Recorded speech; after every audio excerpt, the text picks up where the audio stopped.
Hey, folks, welcome to Ginger and Chocolate Podcast. I'm Lindsay, and my co host Mike cannot make it today, but I am with my own coach, my triathlon coach, Jess Smith. How's it going, Jess? Hi, thanks for having me. Yeah, of course. I was looking at my training peaks today, and I was like, no, I don't want to do it. I'm tired, but I will get on the trainer as soon as we're done here. Since I'm on the call with you, it's motivating me a little bit. Good. Um, so tell me and everybody else a little bit about yourself, who you are, what you do, that kind of thing.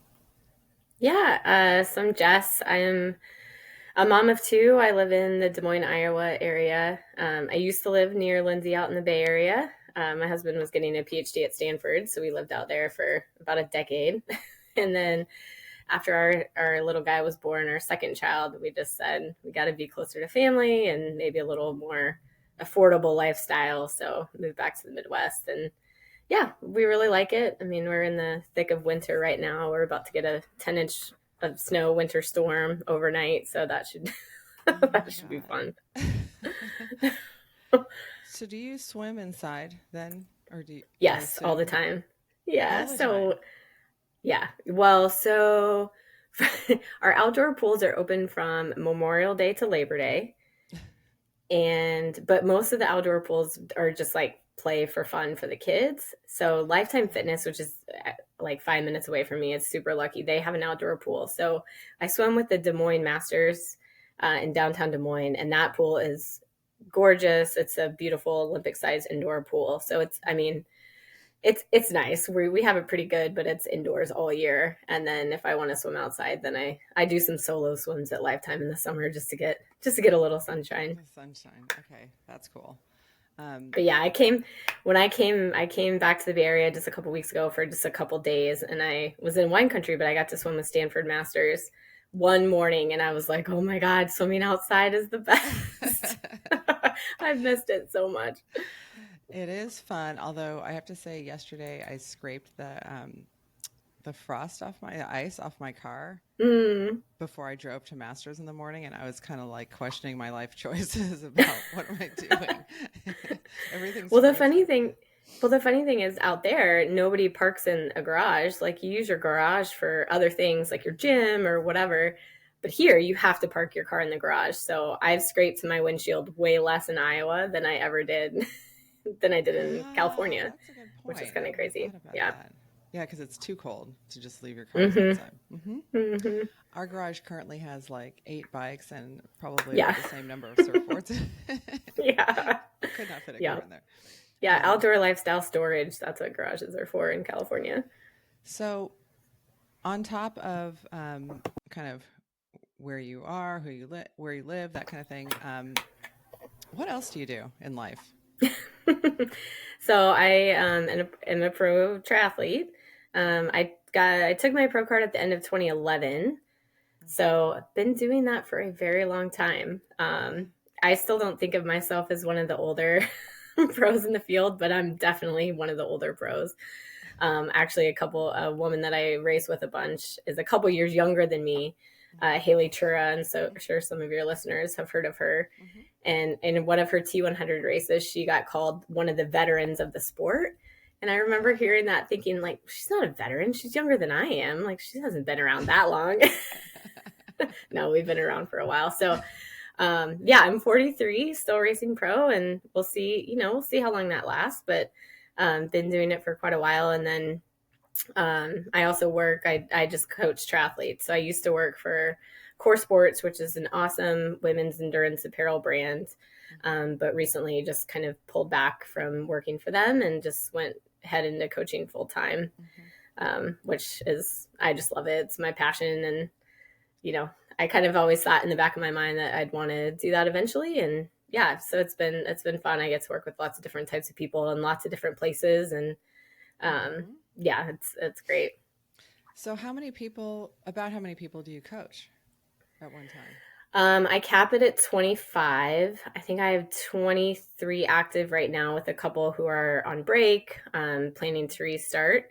I I just feel like that's about the most that I want to know my athletes well. I want to know their data. I want to be I'm not a control freak at all, but I want to know everything they're doing. And no, I want to make sure I have good relationships with my athletes. And I feel like above 25, then it becomes, I don't know, I just don't have enough time or space.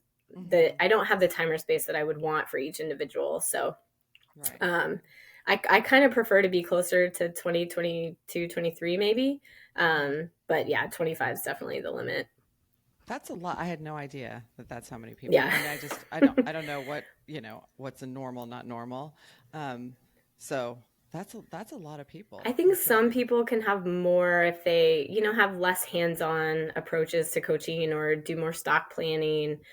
There are definitely ways to expand your reach as a coach, but I really like the one-on-one model where I'm writing the plan, I'm involved in the creation of the workouts, and then the conversation, right? So some people kind of have other people write the plan, and then they may just be the one that talks to the athlete about their training. But I like to have my fingers in everything, so it limits the number of people I can work with, but I prefer it that way.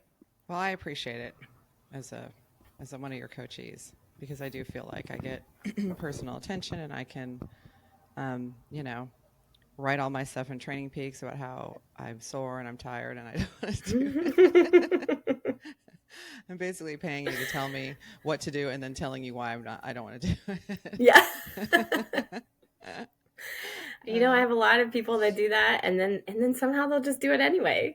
Right. So I don't worry, I don't worry about you or a lot of other people. It's like, all right, let me have the excuses, let me have the complaining, any of it. Just, get it out, and then go do your workout anyway. Like I woke up this morning, I was like, oh, good, I'm going to see Jess so I can tell her why I'm not going to get on my trainer today because everything hurts and I'm tired.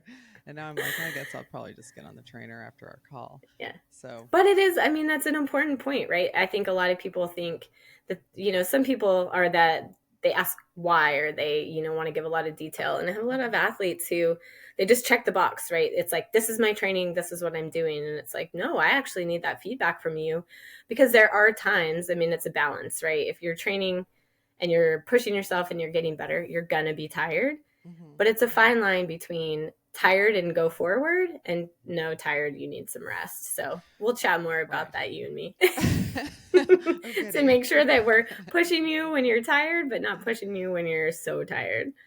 Yeah. That's okay. Yeah, I'm actually not too tired to get on the trainer. I'm just tired when the alarm went off. I was like, for sure, stay in bed. Okay, so you train, you are a mom, you've got 2 kids, you've got a husband, you coach people. Tell me, what? I don't know anything about how people become pros. Like what you said, your pro card in 2011. What is that? I just know when people are a pro or are not a pro. Yeah. I don't know what that entails. Yeah, so there are a few different ways to qualify for, and then like lots of different categories, but I am a non-draft legal pro triathlete. So there's like draft legal, there's duathlon. So for the non-draft legal pro triathletes, there are a few different ways you can qualify. And one, probably the easiest and way that most people qualify is you have to be in the top 3 of all the age groupers. So not just your age group, but all the age groupers. You have to be in the top 3 of a race that has, I think, at least $20,000 of prize money. Okay. So it has, and they do that because the races with prize money tend to be bigger races, right? So you can't get third at a really tiny local race that doesn't have an elite field and then get your pro card that way. And so really anytime that you do that, or, I haven't looked recently, but I think it was if you were one of the top 10 age groupers at Kona. So you had to be top 3 at any event that had that much prize money. Kona, you have to be top 10, or I think I know you can renew your pro license when you're within 8% of the winning pro's time. Okay. And so that may also be a way to qualify, but that's probably one of the hardest ways to qualify. So when I did it, I actually, the first time I qualified was at Pat Grove Olympic. Oh. Because they had a pro field. They had a draft legal pro field, but it still counted. And I won. I was the top age grouper. Oh. So technically I qualified there. I didn't take my pro card. I started working with the coach, Matt Dixon, and his philosophy was kind of like, well, just because you qualify to get your pro card doesn't mean you should automatically take it. You Mm-hmm. need, and I didn't have that much race experience. So I mean, I think he was spot on for me that you need more racing as an age grouper. You need to be able to race bigger events, you know, Ironman branded events and win as an age grouper before, you know, you take that leap because it's a very different race. It's the same Oh, course on the sure. same day, but it's a very different race. So in 2011, I won St. George, so I was the top age grouper at St. George, and then I did 70.3 Worlds, and I was the top age grouper there. Wow. Um, so after I was the top age grouper at 70.3 Worlds, and I was like, all right, you can. I think you can take your pro card. So yeah, so I did that in 2011, and then Arizona 2011 was my first pro race. Ah, okay. Ironman Arizona. Yeah. Yeah, yeah. Yeah. I remember that because, well, I remember that a lot of the teammates, our teammates, were going to that race that year. Mm-hmm. In fact, I was registered for 2011 Arizona Ironman, and um, I did not have a coach. You know, I just was going along with the team, which Mm-hmm. and doing stuff on my own. Which our team is great, but they do a lot of really long stuff that has nothing to do with a race that you're doing. Yeah.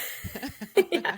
Yeah. It's such great training, but it's not super focused on any specific goals a lot of the time. Yeah. Yeah, yep. So I did a really long bike ride, which was fine. And then the next day, this super long run that was not necessary for me. And um, I pulled something, like something happened with my psoas. And so I couldn't even walk. The day that Oh, the no. race showed up, I wasn't even able to really walk without pain. And I was like, oh, okay, well, Oh, I mean, so I knew like that week I was leading up to that I wasn't going to race because I was like hobbling around and I was like, yeah. dang, dang it. But I didn't, I didn't know any better at the time. I was like, oh, I guess I'm doing an Ironman. So let me run 20 miles like the Yep. week before the race on trails and just see what What happens. could go wrong? Yeah. And then I was like, oh, this is not good. Um, okay. So that's how you get your pro card. That's interesting. I had no idea that you could end up qualifying and not take it or qualifying and Mm-hmm. not being ready because you just happened to beat everybody at a race that, huh, Yeah. okay. I don't have to And worry about I that. mean, I think they're, I wouldn't, I think a lot of people, if they qualify, they just take it, which, I like good, go for it. I think it kind of depends on your ultimate goals and what you're doing. And if you have a coach and, what you're thinking. But I think, some people wait, some people qualify, like, one of our hardcore coaching coaches, Lisa Holt, qualified for her pro card, but Mm-hmm. just didn't think that that was for her. She didn't really want to race in the professional level, at least not yet. So, I mean, she's 36, so she's 7 years younger than me, so she's got some time. But yeah, she could be racing as a pro if she wanted. Mm-hmm. But I think a lot of people take it right away. Some people don't take it at all, and Mm-hmm. you know, some people just wait. So obviously the level at which you're performing is different if you're a pro, obviously, but is the main thing that you can win money? Is that the main?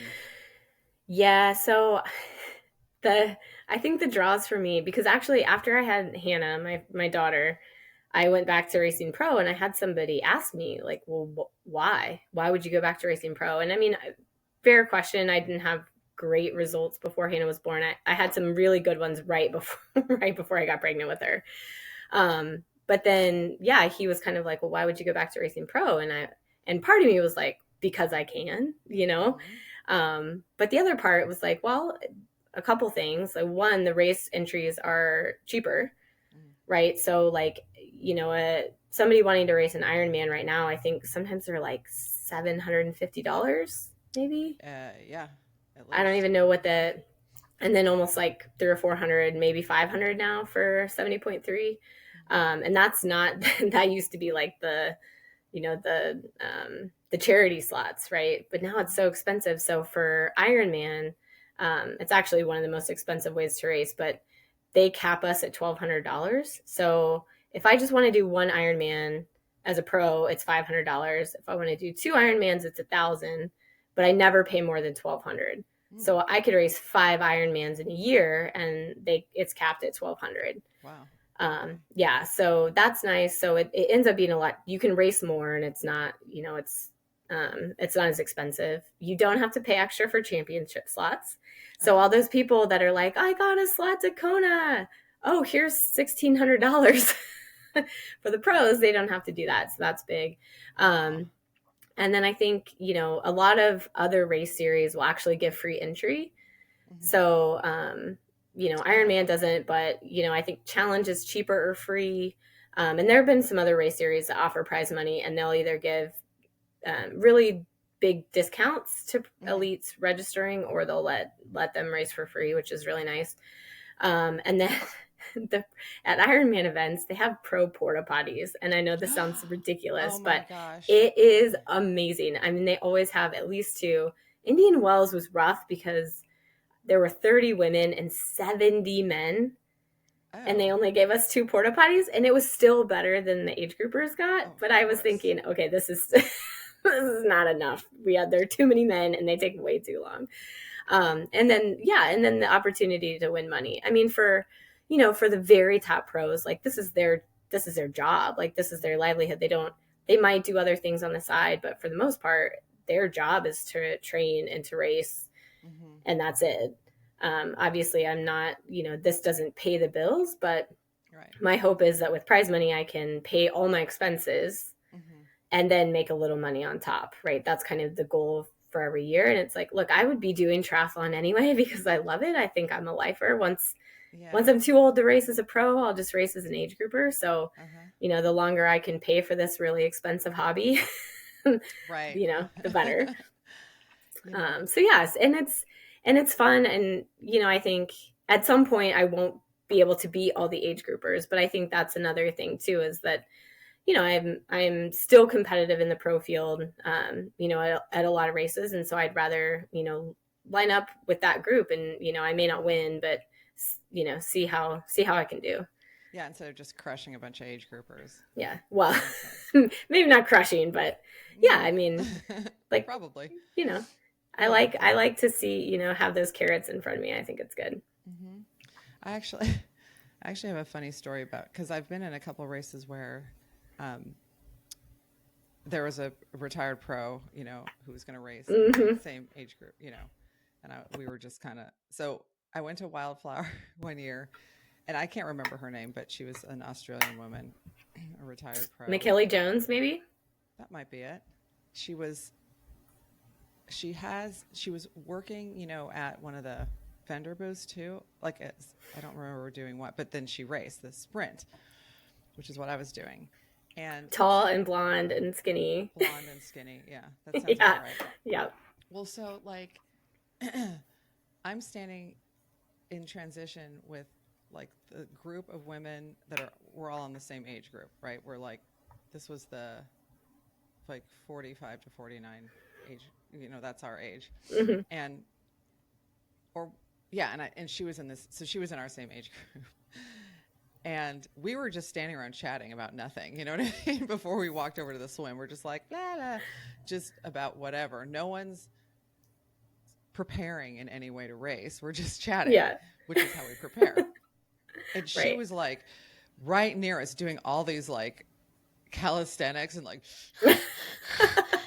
doing like pulling, like doing, and we were just like, what the hell, and then we realized she was in our age group, and we were like, okay, well, she's just going to win, and then there will be the rest of which she did, Well, it should make you feel better that if it was McKillie Jones, which I fully expected it would be, because she's out of California now. She worked for ISM in the past, but she's former Olympian, former Kona champ. Like, yeah, just one of the best female triathletes of all time.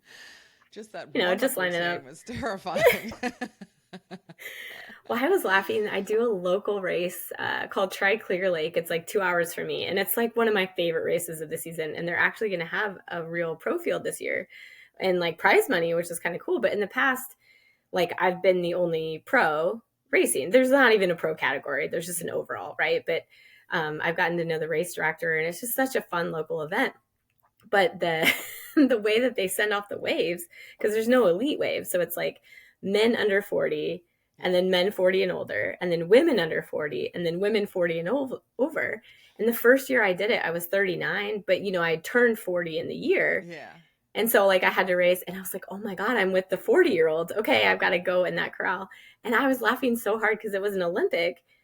But like, they're like, all right, ladies, 40 and over, you're up next, And I like go to the line to the swim start, and nobody is on the line.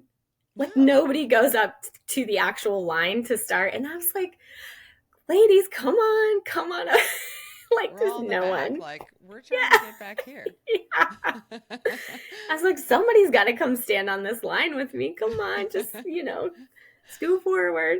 Some of us are, but it's just so different, Usually it's like the pro start line. People are elbowing and jockeying for position, and like, and I was like, couldn't get them to stand next to me for the life of me. I'm like, come on, let's go. It's like, what are you talking about? I don't think I've ever been near a line.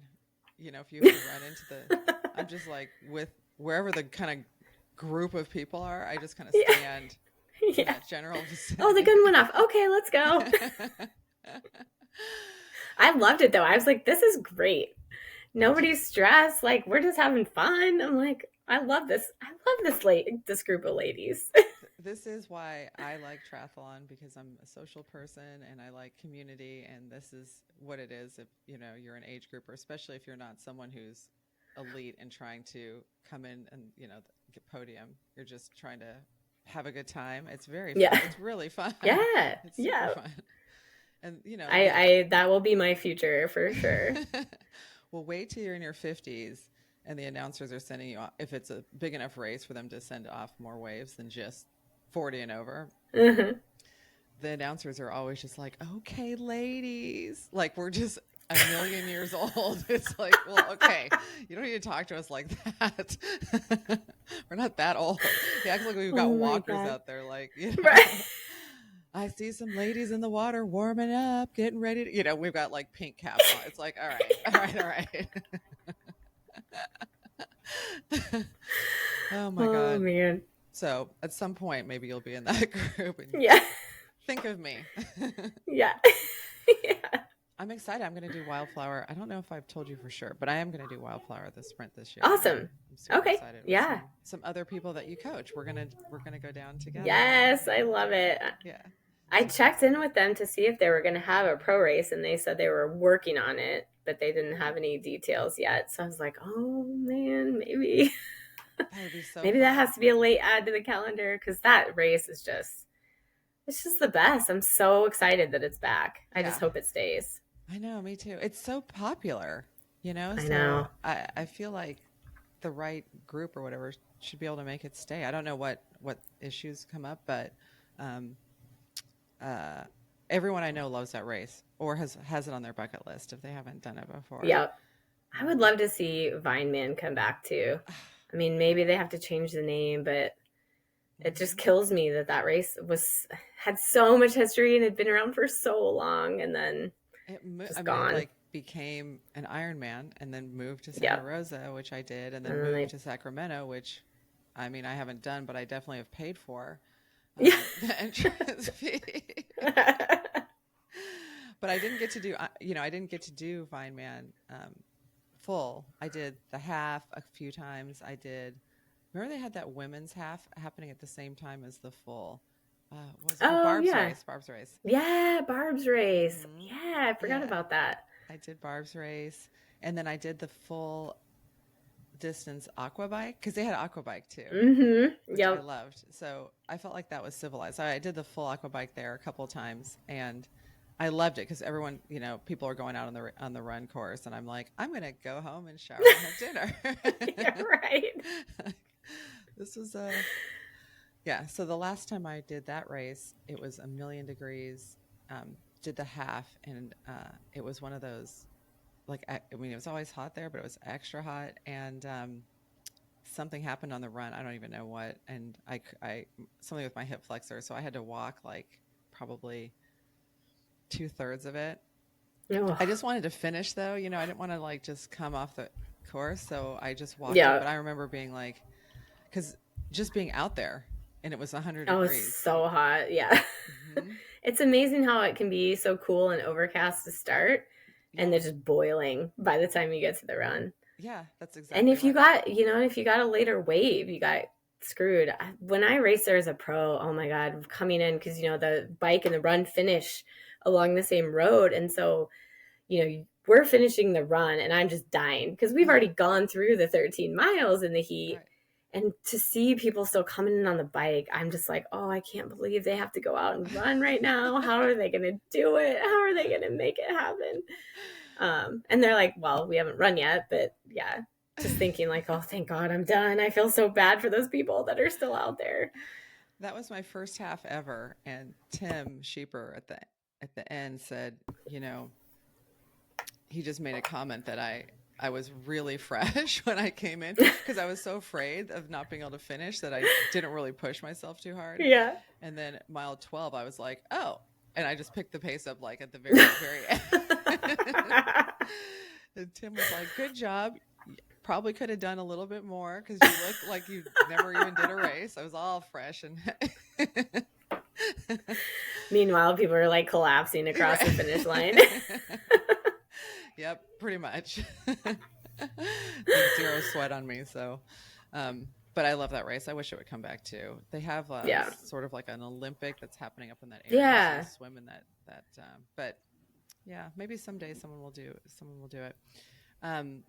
So about coaching, I know you've got kind of a variety of people that you coach.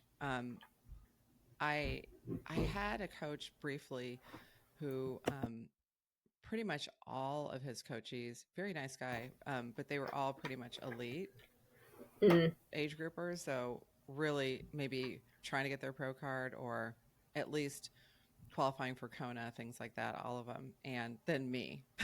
And he had a hard time understanding why I didn't care that I didn't have like a power meter on my bike. I didn't really, I'm like, well, you can see my heart rate because my watch. Otherwise, I don't know what to tell you. I can just tell you my perceived effort kind of thing. And although he was a nice guy, it was hard for me to work with because he could not understand why I was not in the same mental space as someone who's really trying to qualify for Kona and has the ability to qualify for Kona.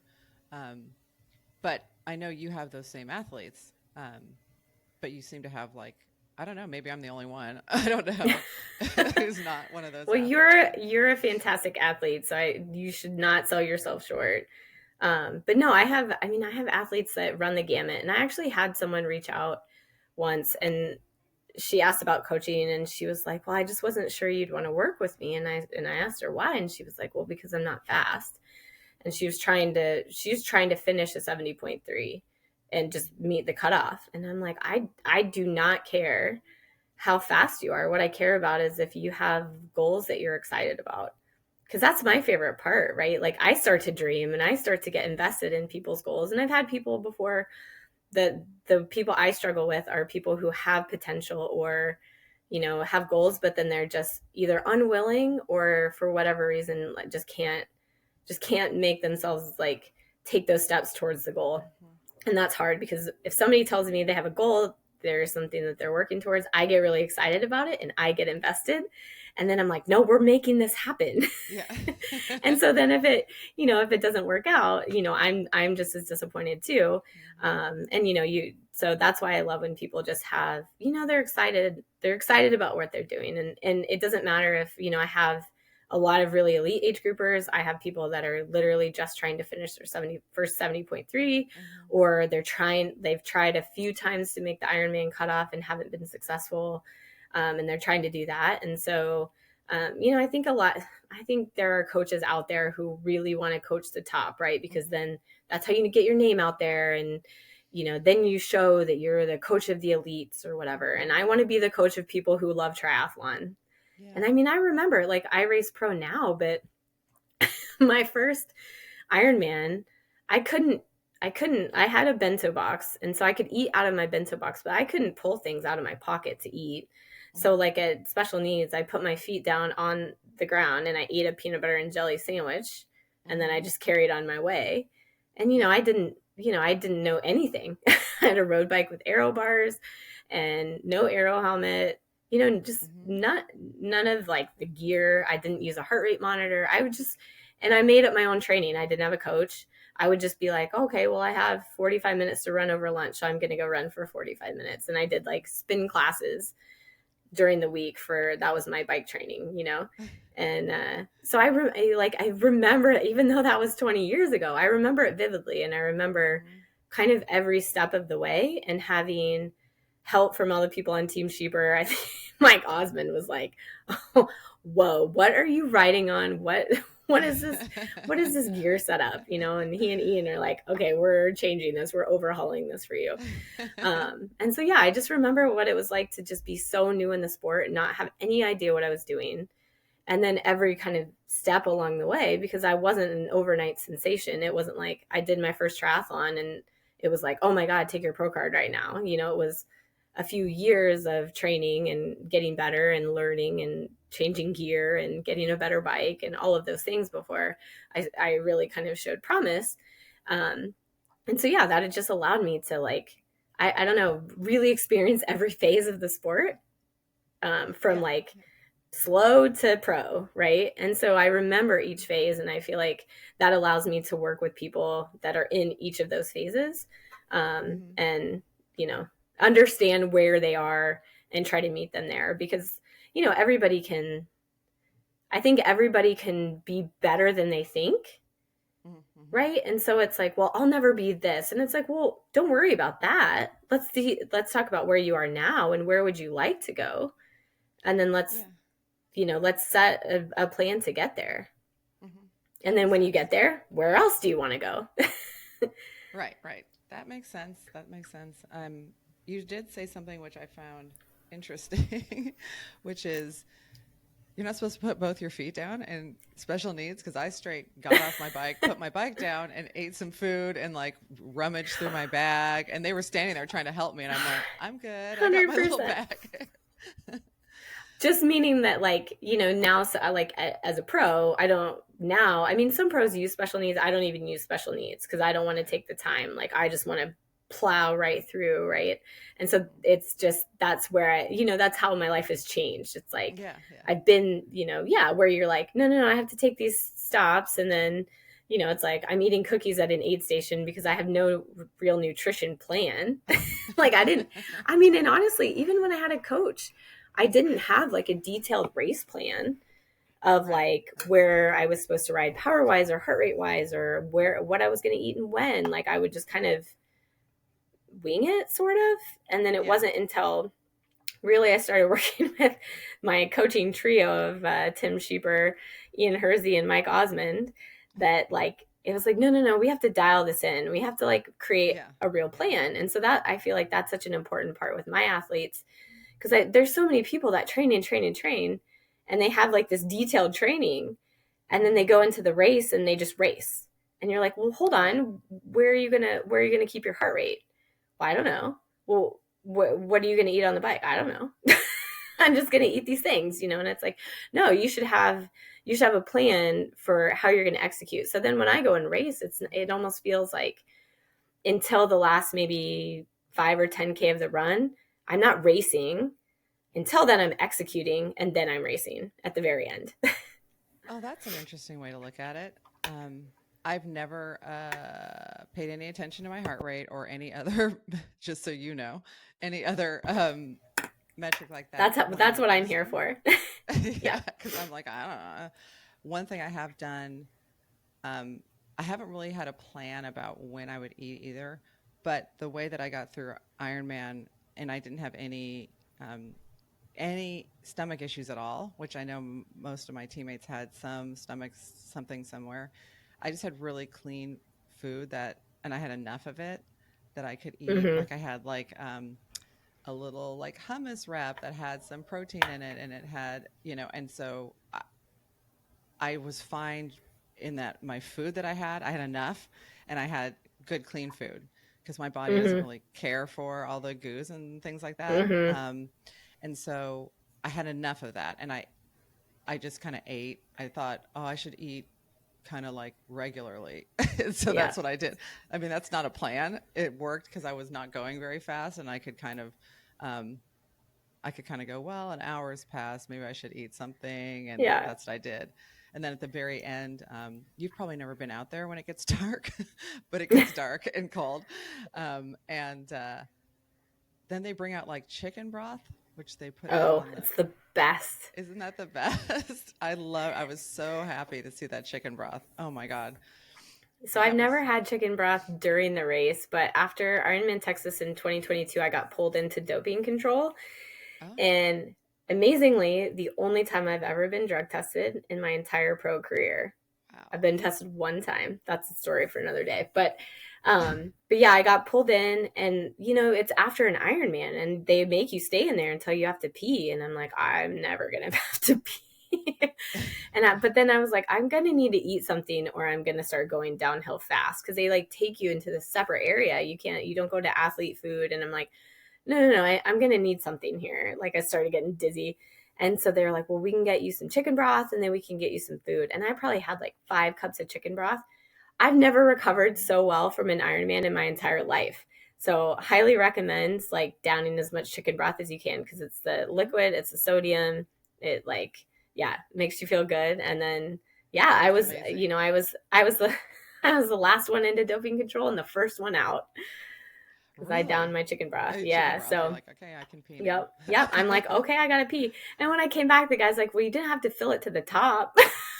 It's like, Well, here you go. it's like, well, I knew, because one of the other pros had tried, and she didn't have enough. Like you have to get over the line. So she Oh, had, and I was like, oh, I cannot, like, because then you've wasted what was ready. yeah, So you have to exactly. start from scratch. And I'm like, I can't go into doping control, or I can't go into pee unless I know that cup is, I'm going to hit the line. Right. You're like, I have goals here and metrics I Yeah. got to do. Mm-hmm. um, is this an arbitrary thing they do? Or do they do it when they think you've performed in a way that might indicate that you're doping? So that year, first and second were pulled, um, and then I was sixth. So they said I was a random pull. So first and second was definitely going to get pulled no matter what, and then sixth was random. But I've been third at an Ironman twice, and I've gotten second once, and I did not get drug tested at any of those events, which is kind of crazy. That is So like crazy. I got I second would in assume Wisconsin in like 2022, and there was I know, I nobody just got tested assumed that like year, if you'd so that gotten a even the certain winner didn't number, get you would. tested. Yeah. And I don't know if it was maybe because Wisconsin was like not as competitive as some of the other races, that maybe they just decided not to have doping control there. I don't know, but a lot of pros are in like a test. Like if you rank highly enough, like if you're in the top, I don't know, 30 to 50, you're probably in the testing pool where you have to confirm your whereabouts, and they can drug test you at any time. Hmm. I'm not in the testing pool, so um, yeah, I That's mean, nice. at any point I could get tested at a race, Hmm. but it's not like they're going to show up to my house. But I mean, the problem is testing is really expensive. But I mean, there have been a couple people have been busted recently, and so I would love to see, and I think it's happening more than we think, and so I Hmm. would love to see more. Hmm. I would love to see increased testing. Yeah. Um, Well, because now you but can, I know even uh, sometimes with,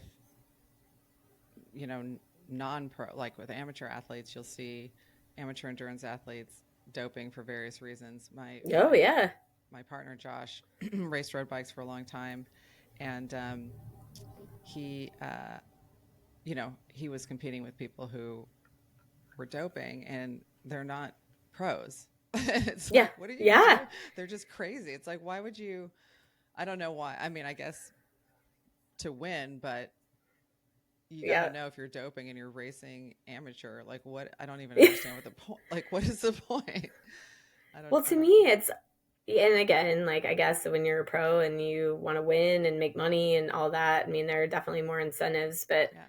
I've always thought of sport as like a challenge for me, Mm-hmm. right? Like I want to see how good I can be. Not, I mean, yeah, it's great if I can race well and be competitive and win prize money and pay for my trip or whatever. But it's just like how do you get the same satisfaction Yeah. out of racing if you're cheating? I don't know. I've never understood that. But yeah, I actually think the most rampant doping is happening in men's age group endurance sports 50 plus. Yeah, Because that's about right. you can just say you have low T and get prescribed testosterone. Yep. So not that I shouldn't give your listeners Folks, you can do the this easy if you'd way, like but yeah. to. Doping's super easy. It's not that hard. And there's a lot of online sources for drugs. Because I know for like GLP-1s and things like that, you can get um, online compounders and things like that. And so a lot of the compounders that will sell GLP-1s also can compound things that are probably not, you probably wouldn't pass the test if you, Yeah. they can get you Crazy. HGH and things like that, which is Yeah. crazy.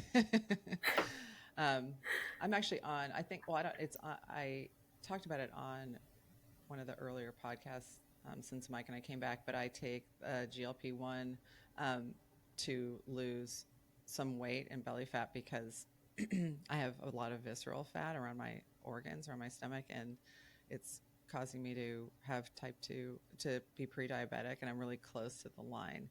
And so I qualified for it. And for me, I'm not taking it in the way that people take. I don't take Ozempic. I take tirzepatide, but which is why I know you can get other things from the compounders. They're like, here's a list of all the things I'm like, Josh, should I take human growth hormone so I can go race at Ironman California in the 55 to 59?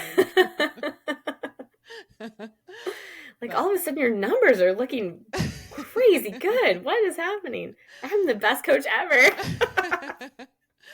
It's an interesting little journey I've been on because I have dropped some weight, which has helped it's helped me feel better when I'm working out. Because I gained weight during menopause. It didn't matter. I didn't change anything I was doing. Yeah. And then I just gained weight. So then I did change what I was doing, like ate less and did, and it still was there. And this is the first time since going through that, because I started that menopausal process, like perimenopause, like around your age, and then I had early menopause. So when I did Ironman Santa Rosa in 2019, I was already in, like, that year I gained weight training for that Ironman, which was like, you've got to, I mean, come on, you've got to be kidding me. Right. And I was eating a vegan diet at the same time. So I wasn't even getting enough protein, and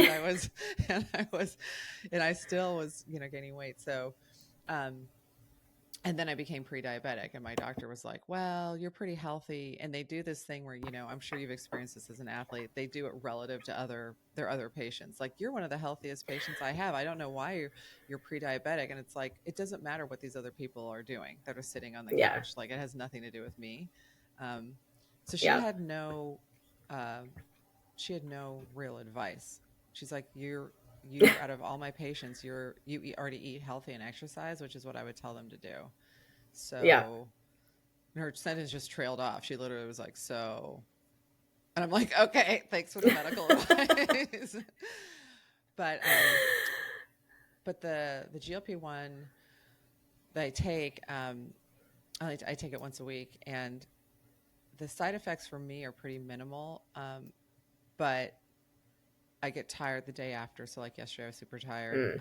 And then the other thing that's interesting, and you and I can talk about this more individually, is that it suppresses your appetite a little bit. And Ozempic makes it so you can't eat more. I mean, you feel horrible. This, you can't binge out on food, but you can eat without feeling really gross, which is helpful. But you're just not as hungry. So like, when I started taking it, I went to do the just the Marin metric century, and I didn't eat anything until I was like, so I didn't even realize, like, I ate like a little cup of yogurt for breakfast, and then I drove up there, and then I rode, and at like mile 40, I suddenly just, I wasn't hungry, didn't even think about food, and then all of a sudden I started seeing stars, and I could not get enough in at one time. I couldn't eat my way out of the hole that I dug. So I this feel is like the that would be such a great podcast, actually, just because there's not going to be a ton. I mean, there's never good information on like medical treatments and interventions, pregnancy counseling for endurance athletes, right? There's just not that much information. So to talk with endurance athletes who are doing that and how you manage that, but also knowing that you have to fuel your training and that you know, because you can't, if you don't eat, then you sabotage your recovery, you sabotage your training, you don't build the strength that you want to build. So it's got, you know, it's such a delicate balance totally, to totally. to you know, combine the two. Because the bump I got on my performance briefly when I dropped weight, that initial like extra weight that I had gained came off, or most of it, Mm-hmm. let's say, not all of Yeah. it. There was a bump in my performance, at least on the bike, because I was just lighter. Like, oh, Yeah. Oh yeah, climbing, running for sure. Yep. yep. Like, oh, I'm 15 pounds lighter. That made a difference, Mm-hmm. right? Well, Yeah. that goes away into I mean, in terms of like improved performance, that was that was the improvement, and then that's it. It doesn't keep improving because Mm-hmm. you've already lost the weight, and that was it. And so, um, so the getting the food down is the other piece of it, I think, because the one of the things with the tirzepatide that I'm on, it's got like two receptors that it hits. So instead of just like Ozempic just makes you feel like food's gross, you can't eat it. It's Mm-hmm. this one hits this receptor that makes they call it food noise, where your mind's like eat, eat, eat. I want cookies. I want that. It actually hits Mm-hmm. a receptor that makes that stop, and Oh so wow. you don't think about food all the time, Mm-hmm. and that's great in terms of just like sitting at your desk. It's not like, oh, it's 3 o'clock. Let me go shove whatever I can get at my office kitchen, you know. Right. So it's good for that. But at the same time, I will be working out and I won't think of food because of this Yeah. thing that's hitting this receptor. I just won't even think about it. I only think about it when I bonk now, but I'm already Mm-hmm. bonked. It's already Yep. happened, you know? Yeah, once you cross a line, it's not impossible to come back, but then if you're not able, like if the medication doesn't allow you to get the number of calories that you Right. need. So like people not on the GLP ones, if you think you bonked, you can get it back, but you have to you just have to shove the calories and sugar and whatever in your face to make it happen. But yeah, if it like takes away the physical ability to do Mm-hmm. that, then yeah, it's kind of like you just can't go over the edge because you'll Right. never come back. That's exactly right. And they actually had to put me in the van at the metrics because I couldn't get it back. Yeah. I kept trying to get back on my bike and I would see stars. And I, at one point, was like wobbling around and I was trying to eat. And I'm like, and the van just rolled up and they were like, why don't you get on in the van? We're just gonna drive you back. We're just gonna, yeah. I was like, that would be great. Thank you. Yeah. um, but yeah, so this is, and I actually am planning to have a nurse practitioner on here who has a lot of endurance athletes, and she is someone who compounds the GLP-1s for people and other things. So we'll see what she says. But yeah, with you, we will work on my food because I've never had Yes. like I said, I've never had a timed out plan anyway, and now I'm kind of Yeah. forced to get one. Yeah. So yeah. Good. A watch beep is a good reminder too for those people because when you race, you just things don't sound good. You don't want to eat, and so Mm-hmm. I'll do like mileage or set my watch to beep at me or just know, okay, every 15 minutes I got to eat something. Yeah. And like sometimes it's a struggle, and that's actually made Ironman bike rides go really fast because I'm like, okay, I have to eat these 2 blocks every 5 miles, and I'm like, God, another 5 miles already Yeah. because I don't want to eat. I'm like, these miles are flying by because I don't want to eat these blocks. Which is amazing. Anything I can do to get mentally where I'm like getting Right? through the thing. I was like, this has never happened to me before. That's awesome. Well, we're at about time. Anything else you want to say or bring up? All right. No, I think yeah, I think we did it. it's been fun. Yes, it's been really fun. I appreciate it. And I am grateful to be working with you personally. Listeners, I'm going to put Jess's information in the show notes So if you want to reach out to her, although she sounds like she's pretty full at the moment, but I'm full, but we have, we have a couple, things happen and people take breaks and, so every once in a while an opening will pop up. But we have 3 other amazing female coaches, 2 really elite triathletes who could be professionals and another pro, all women, coaching all abilities and levels. So even if I don't have room, one of them might. So yeah, and they coach men and women. Yes, men. Yeah. It's all women coaches, but yeah, we coach anyone and everyone. Yeah, that's awesome. All right, Jess, thank you so much for coming on the show. And you can hold on a second, but I'm going to say bye to the audience. Okay. Sometimes I have people, I say, oh, bye, and they just hang up. Yeah. Okay, listeners, thank you so much for listening. And if you can like and subscribe wherever you listen to your podcast, that would be super helpful. It helps us get noticed. And all right, see you next week.